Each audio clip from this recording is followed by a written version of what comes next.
ভারতের মণিপুর রাজ্যে মেইতে এবং কুকি আদিবাসীদের মধ্যে নতুন করে উত্তেজনা দেখা দিয়েছে।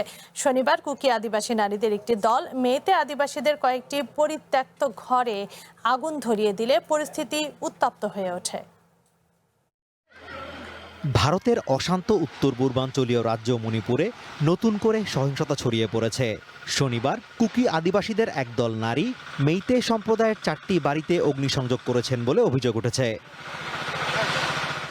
ঘটনাটি ঘটেছে রাজ্যের রাজধানী ইম্ফলের লেইলন ভাইপেই গ্রামের কাছাকাছি একটি এলাকায়, যেখান থেকে চলতি বছরের শুরুর দিকে 18 জনকে অপহরণ করা হয়েছিল। অপহৃতদের মধ্যে 6 জনকে পরে মৃত অবস্থায় পাওয়া যায়। গত 10 জুন তাদের খণ্ডিত মরদেহ উদ্ধার করা হয়।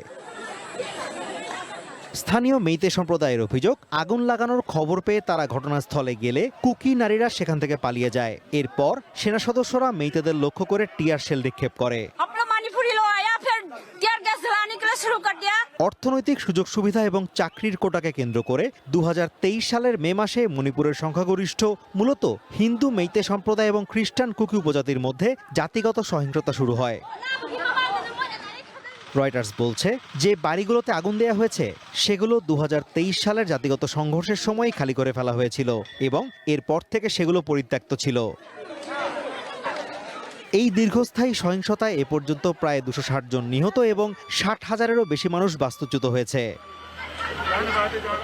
Azimur Rashid Kanak, one international desk.